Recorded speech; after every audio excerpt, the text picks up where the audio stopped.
Hola a todos nuestros seguidores de Modo Planner, una nueva entrega del informe económico semanal con Sebastián Ricardi. Antes de pasarle la palabra a Seba, simplemente una reflexión para arrancar. Veníamos de una buena noticia, como era la noticia del cierre del acuerdo de la deuda, y en las últimas 2 semanas tuvimos noticias que no fueron tan buenas, que no fueron en una dirección que uno tal vez esperaba. Así que, Seba, si podemos arrancar tratando de entender por qué se pincharon tan rápido las expectativas de una noticia que supuestamente era tan buena. Aprovecho y te saludo también. Hola Emi, ¿cómo andas vos? ¿Cómo andan nuestros seguidores? Y es verdad, lo que estás planteando es por qué después de la noticia que quizás más se esperaba desde mayo, y obviamente siempre hablamos del factor tiempo que también incide, las últimas 2 semanas han sido tan, pero tan rojas en cuestión de colores que llamativamente nos generan algún impacto en los mercados, ¿no? Eh, ya muy rápidamente nos vamos a meter con la primera planilla y con los datos, pero es verdad que creo que estamos terminando agosto y en el transcurso del informe vamos a hablar de cómo apuntamos las perspectivas en más un mes clave, que creo va a ser septiembre, pero es un primer momento en el cual creo que el gobierno tiene que parar la pelota porque hay muchos signos de preocupación en la economía real y en lo que son los mercados, que le están diciendo, le están pidiendo al presidente, sobre todo, que es la autoridad máxima, de mostrar no solamente un plan, sino en todo caso en algunas cuestiones un cambio, un viraje en la dirección de sus decisiones. El primer factor, Emi, y ya empezamos a dialogar y a ver lo que son los números de la semana, muy similar a lo que habíamos mostrado el sábado anterior, tenemos números bursátiles totalmente en rojo.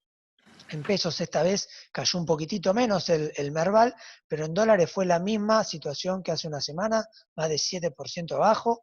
Los ADR en Estados Unidos, las acciones de empresas argentinas, otra vez 2 dígitos abajo, y el riesgo país nuevamente subiendo a cuentagotas, lo cual quiere decir que los bonos cayeron a cuentagotas, en lo que va a ser una semana muy importante, porque es la previa al cierre del canje, la deuda bajo ley extranjera, y el primer cierre de la deuda bajo ley local, todos los bonos en dólares que se van a canjear, tienen un primer cierre el lunes 31 y otro a mediados de septiembre, que es lo que vamos a hablar en un rato. Pero a esto se le acompaña, y hay que ser también, no les obliga a decirlo, que cuando vamos a los valores internacionales de estos últimos 5 días, que en Argentina encima fueron 4 días, porque hubo un feriado en el medio, pero en el mundo no, fueron 5, quizás lo más impactante a nivel global fue lo que pasó en Brasil. Brasil arrancó, y esto vale decir que impactó un poco en las acciones argentinas. El real, fíjate que se devaluó casi un 4%, arrancó con muchos rumores de renuncia de Pablo Guedes, que es la figura, la estrella del gobierno de Bolsonaro, quizás el menos radicalizado y que ha tenido es el ministro de Economía, y que ha tenido una agenda proactiva y llamémosle promercado, que ha traído buenos resultados en lo económico a pesar de la pandemia para Brasil. Pero bueno, finalmente le despejó las dudas el presidente de Brasil, obviamente, que significó que se terminó inclusive aprobando una reforma con muy poco consenso entre los políticos, pero que era ajustar el gasto sobre todo de funcionarios y cuestiones políticas del Estado brasileño. Entonces hubo muchos movimientos y terminó con una semana un poco movida. Lo que pase en la próxima va también a repercutir sin duda, sobre todo en las acciones de las empresas que cotizan en New York de Argentina. Y el S&P 500 terminó en el tope, fíjate que está en su máximo histórico, más de esto es difícil que suba, está casi en los $3.400, el petróleo sigue totalmente estabilizado entre los 42 y los $45. Bueno, Seba, está claro ese panorama. Ahora, llevándote a algo más del día a día, que nos afecta a todos nosotros. ¿Qué pasó con el dólar? Que fue la noticia de la semana, el aumento del blue y también de las otras cotizaciones. Tal cual, Emi. Vos, ¿te acordás que hablábamos el sábado pasado? O sea, este reflejo que vemos en lo que fue la bolsa de valores local, también se vio sin dudas en lo que fueron los distintos tipos de cambios. Se especuló muchísimo, habló el mismo presidente el sábado pasado de que podía haber un cambio con el régimen del tipo de cambio solidario, lo que accede el mercado minorista. se habló, hubo una serie de contradicciones con el ministerio, habló también Cecilia Todesca, la vicejefa de gabinete. Finalmente, lo decíamos la semana pasada, cuando no hay novedades y estas se están esperando, a veces es peor que una mala noticia, porque sigue la expectativa negativa de lo que va a ocurrir en el futuro. Bueno, ¿qué ocurrió la semana? Otra vez totalmente en rojo, peor que en la anterior. Fíjate lo que fueron los dólares financieros.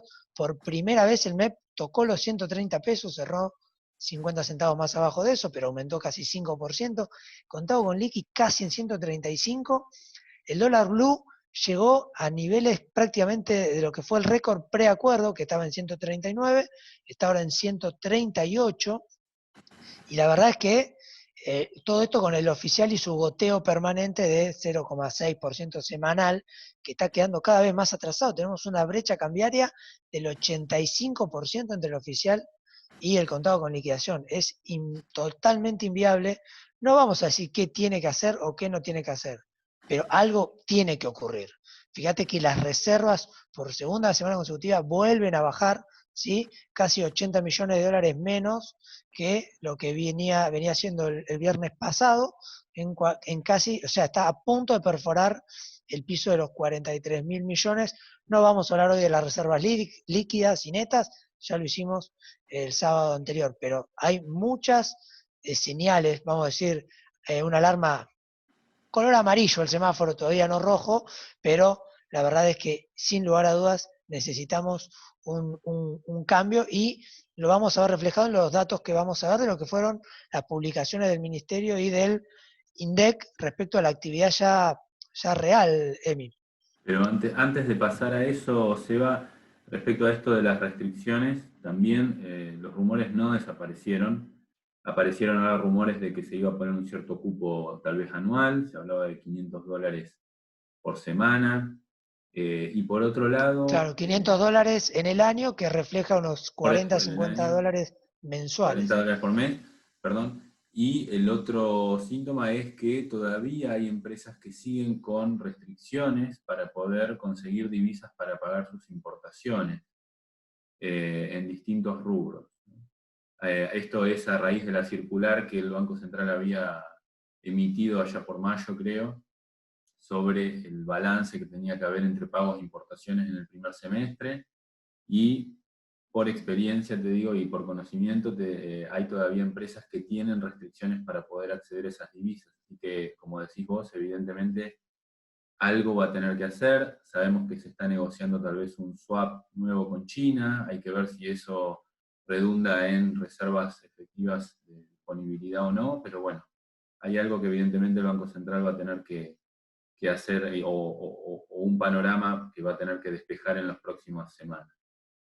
Claro, Eh, Emi, vos fíjate, todo esto que planteás, Pionero quizás nos da el puntapié para que antes de ir a los datos que sí se publicaron y que los tenemos también, es preguntarnos qué están mirando tanto los inversores, pero sobre todo el gobierno, para ver cómo genera un cambio de expectativas, ¿no? Y nos estamos metiendo en un mes que va a ser, creo yo, central. Digo, metiendo queda una semana de agosto, luego ya vendrán el inicio de septiembre, y ahí donde el gobierno creo que se va a jugar su gran carta para lo que resta del año y que me parece que va a marcar también gran parte de lo que va a ser su mandato, porque después ya viene el año electoral, ¿no? Eh, yo quería tocar, y vamos haciendo, si querés, un ping-pong, ¿no? Pero son 5 o 6 temas que son los que van a definir esta agenda. El primero que creo que es el que cree como puntapié inicial de lo que van a intentar que sea una nueva etapa es que el 4 de septiembre, o sea, cuando arranca la siguiente semana, decíamos el tema de los canjes de bonos de la distinta deuda ley local y deuda bajo ley extranjera, se va a anunciar, creemos yo, con éxito el acuerdo con todos los bonistas bajo legislación extranjera. Esto es la otra semana. Este creo que va a ser, ¿por qué el puntapié inicial? Porque 10 días después, el 11, 15 de septiembre, tienen que presentar el presupuesto en el Congreso. Y entre esto y lo que son las charlas iniciales con el Fondo Monetario Internacional para lo que va a ser el arreglo de la reestructuración de la deuda con este organismo multilateral, vamos a ver el primer dibujo de sendero o plan económico que tanto se le exige al presidente y al ministro de Economía, ¿no? Entonces, ahí tenemos el segundo aspecto, ¿no? ¿Cuáles van a ser las herramientas que nos van a poner sobre la mesa a los argentinos para decir, bueno, hacia acá quiere ir el gobierno? El tercero, me parece que no lo podemos dejar de lado, que es obviamente la crisis sanitaria. Todo esto en un contexto en el que en los últimos 4 días hubo nuevamente promedio de récord de muertos y de contagios, ¿sí? Ayer Argentina, medido en millón de habitantes, fue el país en el mundo que más contagios tuvo y eso que está testeando menos de lo que debería. Esto es un tema central. Y después tenemos el cuarto tema que es ya institucional. Hubo una marcha el lunes pasado muy fuerte de un sector principalmente opositor, pero también pudo haber gente que votó al gobierno del Frente de Todos en octubre, con reclamos muy puntuales sobre lo institucional, y salió como respuesta del gobierno de mí la aceleración en el trato de la reforma judicial, es decir, salió el dictamen en el Senado, si no me equivoco la semana que viene es probable que se trate en la Cámara Alta, y esto no hace más que generar más cortocircuitos entre los distintos sectores y esquivar el bendito consenso que venimos diciendo que es necesario. Y por último, una sequía. Estamos en medio de una sequía para lo que va a ser la cosecha fina de fin de año. O sea, a los pocos dólares que entran en el segundo semestre puede darse un menor ingreso porque el trigo, que es el commodity estrella en noviembre y en diciembre, probablemente genere menos dólares de lo que se esperaba, producto de esta niña, como le llaman, en el proceso climático que estamos viendo en estos meses. Te hago una consulta ahí rápida respecto de esta sequía, porque también escuché eso. ¿Se tienen estimaciones de si va a ser tan grave como la que afectó al gobierno anterior y que le impidió tener disponibilidad de dólares, creo que en 2018? Fue en 2018, pero fue sobre la cosecha gruesa, es decir, eh, lo afectó sobre todo lo que fue fin de año, entonces toda la cosecha que era de entre marzo y junio se vio netamente afectada. Esta va a ser sin duda menor porque el volumen es menor, pero ojo, porque si esto se llega a extender, sí va a afectar a lo que se espera que no llegue a fin de año en las mismas condiciones. Nosotros lo estamos viendo. Hemos tenido el julio menos lluvioso en 50 años en lo que es la zona urbana y obviamente en la zona rural, en Argentina y en la región. Entonces, hay que tener mucho cuidado. A priori no va a afectarlo tanto como lo fue en 2018, pero el contexto siendo tan grave en todo lo que veníamos hablando de divisas, va a generar un impacto nuevamente negativo. Habrá que ver cuándo corta, no lo saben los especialistas, menos nosotros, cuándo se da el cambio de ciclo y esta niña, como se le llama a las épocas de sequía, logra revertirse, ¿no? Pero obviamente que está también puesto en tela de juicio si va a afectar o no lo que va a ser la cosecha gruesa del año próximo. Todo esto nos lleva a que hablábamos de lo que van a ser los números macro que presenta el Congreso. Bueno, se conoció a través del Ministerio de Economía, vamos a lo que se supo el jueves, el resultado fiscal de julio, y fíjate este gráfico, Emi, en lo que va de los 7 meses tenemos casi 4% de déficit fiscal primario. El 1,23% que ven en pantalla es agregar el financiero, pero nosotros nos focalizamos en el primario, que es la diferencia entre ingresos y gastos corrientes, y es histórico. Nunca hubo algo así, ya hemos visto, en junio era el 3,2, el acumulador es casi 4, y quedan los 5 meses más difíciles, como siempre decimos, en cuanto a lo que es la división entre ingresos y egresos del Estado Nacional, ¿sí? Entonces, esto que tenemos ahora, lo único que marca es que, yo te lo paso en números, en julio tuvimos 16% más ingresos que en julio del año pasado, nominal, piensen la inflación que hubo en el medio, y de gastos 59,2%. ¿Sí? El total fue 155.000 millones, el del déficit primario, y en julio del año pasado habíamos tenido 4.200 millones de superávit. Esto es para que tengamos noción de cómo viene y lo que va a tener que explicar Guzmán, que se va a tener que salir de algún modo que no sea solamente con emisión monetaria. Y por último, sí te quería dar los datos que están relacionados a toda esta cuestión macro, ¿no? El estimador mensual de actividad económica de junio se publicó también esta semana, y respecto a junio, en la variación desestacionalizada hubo un aumento porque hubo más actividad.